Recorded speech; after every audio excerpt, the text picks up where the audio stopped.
All right, welcome everybody. Today we're going to talk about lesson number 73. This is the beginning of chapter 10, which is definitely the largest chapter and unit that we have left this year. So this will take us several weeks to get through, and there's a lot of information. Overall, chapter 10 is actually about conic sections, which you may or may not remember from last year. But more so than that, it's really about the geometry connections and the physics applications. So we're not really going to get into the conics until next time. Today, we're going to focus on something simple, the idea of lines in section 10.1. Now, obviously, these are different than just the lines that you're used to. There are approximately 3 new important formulas in this section. So those are definitely something you'll want to make sure you're writing down as you watch the video. A couple of notes here about the homework. So first of all, this is homework number 73, first homework of the 4th marking period. So go ahead and write it down. Please make sure that regardless of what the directions say, you're going to go ahead and round all your answers to 3 decimal places, just like we've gotten used to doing all year. And then one final note, every problem tonight is going to ask you to give the answers in both degrees and radians. Now, I'm going to talk about that throughout the lesson, but just as a reminder, if you have to convert any of your degrees to radians, you'd multiply by pi over 180. And if you have to convert any of your radians to degrees, you're going to multiply by 180 over pi. And then, of course, you're going to round your answers to 3 decimal places. More often than not, when I do the problems, I'm going to do them in radians and then simply convert them to degrees. For some reason, in some of the examples, I only rounded my degrees to 1 decimal place instead of 3. So that's my bad. I did make sure that I fixed it on the homework. So please make sure, again, on the homework, you round all your answers to 3 decimal places. So in terms of the physics connection, we are going to be finding and talking about, to start, what's called the inclination of a line. So as a quick reminder, y equals mx plus b, that's obviously the equation of a line. Ever since you first learned it, that would be a non-vertical line with a slope of m and a y-intercept of b. You are used to talking about the slope of the line as a rate of change. Now we're going to start thinking of it as an angle of inclination.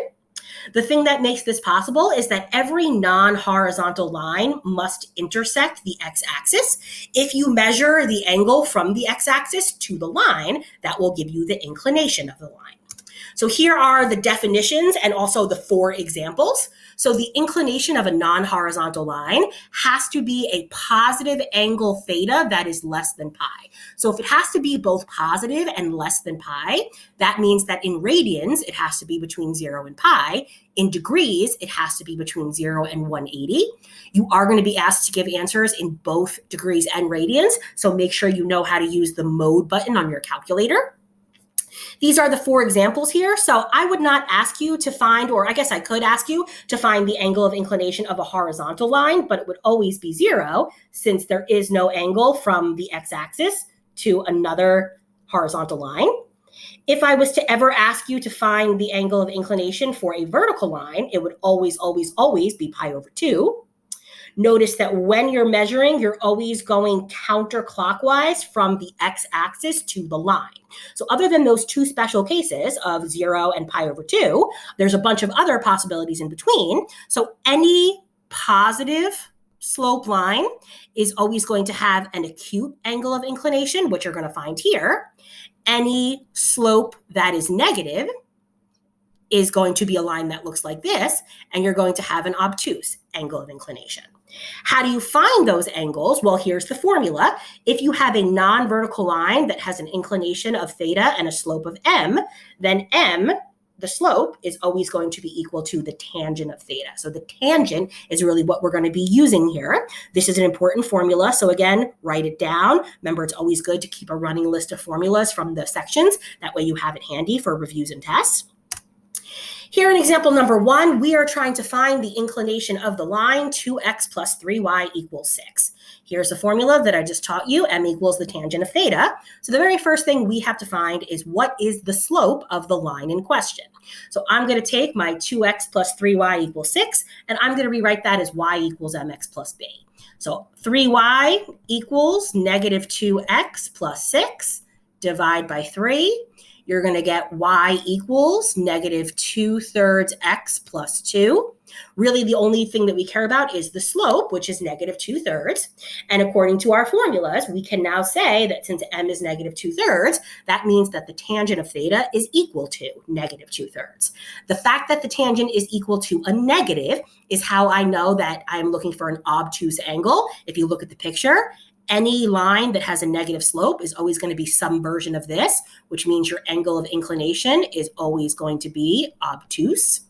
These are the ones that are going to take a little bit of extra work in the calculator. So if the tangent of theta equals negative 2/3, hopefully you remember how to solve for theta. The way that you get rid of a tangent is by taking an inverse tangent of negative 2/3. Let's go ahead and put our calculators to start in radian mode. So go ahead and make sure that you are. When you do the inverse tangent of a negative, remember how the calculator interprets inverses. For the tangent, it can only give you answers from negative pi over 2 to pi over 2. So anytime you do a negative tangent, it is going to give you an answer in the fourth quadrant. So if you do the inverse tangent of negative 2/3, the answer that your calculator is going to give you is negative 0.588. What you then have to remember is that that is going to be the quadrant 4 answer. You have to remember that the reference angle in quadrant 1, the one that we want, the positive one, is always just the positive version of that. And then because of the fact that you're looking for this entire obtuse angle, that means that you're going to have to go ahead and subtract that answer from pi. So pi minus 0.588. And that's how you're going to get a final answer in radians of 2.554. Note that the work from the book here is equivalent, but slightly different. So I wanted to make sure that I showed you the way that we learned it. And of course, remember that the inverse tan and the arctangent are, of course, the same thing. So we were looking for the inclination of the line. This is the first answer, 2.554, and this is radians. You don't have to say it, but let's just make sure that we know it. And you can go ahead and round to 3 decimal places unless noted otherwise. If you wanted to find the answer in degrees, you could either take 2.554 and convert it to degrees, or when you go in the calculator doing the inverse tangent of negative 2/3, go into degree mode. Either way, you're going to get 146.3 degrees. Let's do a similar problem here just to make sure that we can do one from scratch. So we're again trying to find the inclination of the line. When you're trying to find the inclination of the line, the most important order of business is to find the slope. So I'm going to go ahead and solve for y equals mx plus b. If I move the y to the right-hand side, I'm going to get positive y equals 5x plus 3. That means that my slope is equal to 5, or 5 over 1 if you prefer, which means I can now say that the tangent of theta is equal to 5. And again, a little visual here, 5x plus 3, it has a y-intercept of 3 and a slope of 5. And basically, that's really all I care about, knowing that the angle of inclination is going to be acute, as it will be if your line ever has a positive slope, compared to the previous example where it had a negative slope and therefore will always be obtuse. So you're going to go ahead and do the inverse tangent or the arctangent of 5. The good news here is that whenever you are doing this for a positive answer, the answer that you get from the calculator is always just going to be the correct answer because it's always going to be the first quadrant. So 1.373, that is the radian answer. And then, of course, you can either convert that by multiplying by 180 over pi, or you can do the calculations again by switching to degree mode, and then you would get an answer of 78.7 degrees. Remember, of course, that not only is this 90 degrees, but it's 1.57 radians. So the fact that you got an answer of 1.373 lets you know that it is, in fact, acute. All right, that'll go ahead and answer number 2 for us. Again, those are our 2 answers, one in radians and one in degrees. So up next, let's say instead of finding the angle of inclination, you wanted to find the angle between 2 lines. So when you're trying to find the angle between 2 lines, they're always going to intersect exactly once, as you can see in the picture. You're always then going to get 2 pairs of angles. You're going to get a pair of vertical angles here and here. Those are going to be your acute answers. Then you're going to get a pair of vertical angles here and here. Those are, of course, your obtuse angles. And we are always going to find the acute ones. So if you're going to find the acute angles, then it turns out that you are going to use the formula as follows. If you're trying to find the tangent of theta, we're going to think of it as the tangent of the second angle, theta 2, minus the tangent of the first angle, which is theta 1. Then we have to go back to our chapter 5 formulas, the tangent of u minus v. The tangent of u minus v is equal to the tangent of the first thing minus the tangent of the second thing, divided by 1 plus the tangent of the first thing times the tangent of the second thing. So you can read through here for further explanation of why that is the formula. The truth is, I would never really ask you to explain where the formula came from. You really only have to be able to use them. So this is formula number 2, which again, I would write down.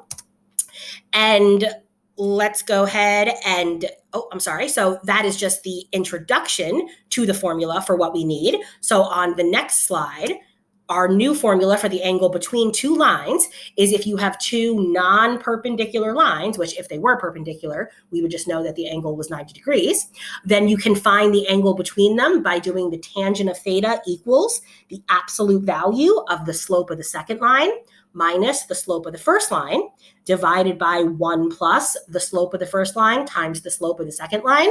Notice that all I did from the previous slide to here was replace my tangents with slopes, since that's what I figured out in the first formula. Let's go ahead and take a look at this example here. And again, here is my new formula. So you are trying to find the angle between the two lines, 2x minus y minus 4 equals 0, and 3x plus 4y minus 12 equals 0. Notice over here, you have your picture. You're always going to be finding the acute angle between them. In order to solve this problem, you first and foremost have to know what is the slope of each line. So you're going to take line number 1 and you're going to resolve it for y equals. And if you resolve it for y equals, you would of course get 2x minus 4. If you go ahead and solve the second equation for y equals, you would first have to subtract the 4. Then you would have to divide by negative 4. So you're going to get y equals negative 3/4 x plus 3. Once you solve for line 1, y equals mx plus b, that's how you know what m1 is. Once you solve for line 2, y equals mx plus b, that's how you know what m2 is. And now you're just going to go ahead and plug in those numbers accordingly. So m2 is negative 3/4, then minus m1, divided by 1 plus m1 times m2. And of course, don't lose the absolute value. If you simplify the top here, you get negative 11/4. If you simplify the bottom here, you get negative 2/4. Then if you go ahead and cancel out the 4s, cancel out the negatives, and take the absolute value, you wind up getting 11/2. Remember, 11/2 is not actually your answer because the tangent of theta is equal to 11/2. So you would have to go ahead and take the inverse tangent of 11/2. Because it's positive, the answer that you get from your calculator is going to be the right one, 1.391. And of course, that is the answer in radians. And you could either convert it or go back and redo it in degree mode to get the corresponding answer in degrees. So again, this is how you find the angle between two lines. Let's go ahead and try another one. So in example 4, I give you two new lines. If you feel like you understood the previous example, then maybe you want to pause and try it. If not, then we'll go ahead and do it together. So the first order of business, of course, is you have to solve each one for y equals. So line number 1, if you solve it for y equals, you are going to get negative 2x plus 4. That means that m1, the first slope, is negative 2. If you go ahead and solve the second line for y equals, you're going to get y equals x minus 2. Which means that m2 is going to equal 1. So we're going to go ahead and use the formula. The tangent of theta is equal to the absolute value of, go ahead and plug in m2. So m2 is 1 minus negative 2 divided by 1 plus negative 2 times 1. That is going to give us the tangent of theta is equal to 1 minus negative 2 is, of course, 3. 1 plus negative 2 times 1 is negative 1. If you take the absolute value, then you can say that the tangent of theta is equal to positive 3. Then to get the theta by itself, you're going to go ahead and do the inverse tangent of 3. If you do the inverse tangent of 3, because it's a positive, the answer that you get from your calculator is always going to be the right one. And spoiler alert, anytime you're asked to find the angle between them, the whole reason why you're taking the absolute value, that's what forces it to be positive, and thereby that's what forces it to be the acute angle. Remember, it said in the definition, you're always going to find the acute angle. So that's where the absolute value comes in. So 1.249 radians, and then again, you can either convert or go back and redo it to get 71.565 degrees. Okay, so that was problem type of problem number 2. And now we have a third formula. So this is how you find the distance between a point and a line. So take a look at the diagram. You have a point and you have a line. And it turns out that your formula here is that the distance between them is always going to be equal to the absolute value of a times x1 plus b times y1 plus c, all over the square root of a squared plus b squared. This comes from the distance formula, but again, you don't really have to know where it comes from so long as you can use it. Make sure that you note here that the point is what we call x1, y1, and then ax, by, and c has to be equal to 0 in order for you to conclude what those values are.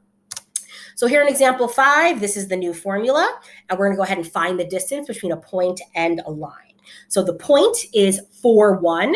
That's going to be x1, y1. They give you y equals 2x plus 1. We cannot leave it in that version in order to declare a, b, and c. So we have to rewrite it so that everything is on one side equal to 0. And it doesn't matter what side you put it on because that's where the absolute value and the squareds come into play. So if you go ahead and take a look at this version, that is going to tell us that a is equal to -2, b is equal to the coefficient of y, which is 1, and c is equal to the constant, which is -1.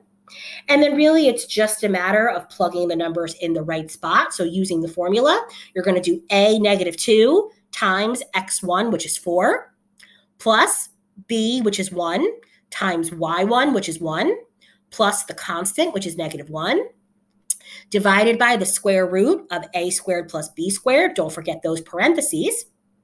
If you simplify the top and take the absolute value, you get 8. If you simplify the bottom, you get the square root of 5. And honestly, I would much prefer you to leave your answer as 8 radical 5 over 5, as opposed to finding the decimal equivalent, although I probably would accept both. Okay, so that is how you find the distance between a point and a line. Let's go ahead and do one more. So you have the point 0, 0, and the line 4x plus 3y equals 0. So the point is x1, y1. This is the version that we want. So I can say that a is 4, b is 3, and then of course c has to be 0. So don't be afraid if something turns out to be 0. And then to find the distance, it's really just a matter of plugging the numbers in the right spot. Hopefully what you've seen so far in this lesson is that it really is just very formula based as long as you can plug the number into the right spot.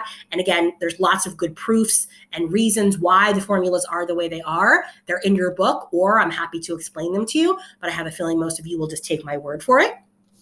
So this becomes the absolute value of 4 times 0 plus 3 times 2 plus 0. On the bottom, it's the square root of 4 squared plus 3 squared. Up top, if you simplify and take the absolute value, you get 6. On the bottom, you wind up with the square root of 25. And again, technically, this is the absolute value of 6, which you know, of course, is positive 6. And lucky for us, the square root of 25 just turns out to be 5. So the distance from 0, 2 to the line 4x plus 3y equals 0 is a distance of 6 over 5 units, centimeters, whatever the problem happens to call for. The last type of problem kind of combines a couple of things that we learned today. So I am going to ask you to do one like this on the homework, but a very simple one. So let me just go ahead and go through this final example with you to make sure that you can finish it. So we want to start by having a triangle with a specific set of vertices. And that, of course, is the picture right here. So notice that that picture is not, it doesn't have a horizontal or vertical line as any of its sides, which is what makes it a little bit more difficult. In part A, they are asking you to find the height of the triangle, which is of course called the altitude, which is the distance from B to the side AC. If you want to find the altitude there, you are going to have to find the formula for the distance between a line and a point. So that is something that we already learned how to do. Oh, excuse me. That's this new formula right here, how to find the distance between a line and a point. The bad news here is that while I do have the point, 0, 4, I don't actually have an equation of this line. So that's what I have to go ahead and start by finding. This will take you back to your Algebra 1 days. How do you find the equation of a line? Well, you need 2 points, and lucky for us, we do have that. So if you have the point -3, 0 and the point 5, 2, you're going to go ahead and find the slope between those 2 points, y2 minus y1 over x2 minus x1. That's going to give you a slope of 1/4. Then you have to find whatever b is. Here's an example of doing it with point slope. Some of you also like to do y equals mx plus b and solve that way. I don't care how you do it as long as you can do it. And then whenever you get the equation of that line, you have to go ahead and rewrite it in the version that we want, which means everything on one side equal to 0. So here is how we identify that A is 1, B is -4, and C is 3. Using the point 0, 4, this is how we identify x1 and y1. And again, the reason why we're using this formula, you want to find the height of the altitude, which is the distance from point B to the line between A and C. That's how I know that I'm using the formula for the distance between a point and a line. Once I know what A, B, C, X1, and Y1 are, I'm just going to go ahead and plug them into the formula, which is how I wind up getting that the distance or height of the altitude is 13 over radical 17. And again, I would prefer that you rationalize that denominator, or I guess you could make it into a decimal. We'll actually leave it as 13 over radical 17 just to kind of see what happens in part B. So part B is the same triangle, but now they are asking you for the area of the triangle. So to find the area of the triangle, you have to know 1/2 base times height. 1/2 is a 1/2. We just found the height of the altitude, which means the only other piece of information I need is the length of the base. So the length of the base is the distance between A and C. So the length of the base is AC, and that's just a regular distance, which is why we brought back our old regular friend, the distance formula. So you're going to do x2 minus x1 squared plus y2 minus y1 squared. If you go ahead and simplify that, you get the square root of 68, which of course is radical 4 radical 17, which turns out to be 2 radical 17. That is the base of the triangle. So if I want to find the area, 1/2 base times height, the 2's cancel, the radical 17's cancel, and it turns out that the area is a nice simple 13 square units. So a problem like number 7 is actually great because it asks you to do a bunch of different things. Again, I did give you just one in the homework, but it's actually an easier version of this. So hopefully you'll be able to figure out why. But before you attempt that homework, I would just make sure that I go back and write down all the important formulas for today, including the old ones for slope and distance, if you don't remember.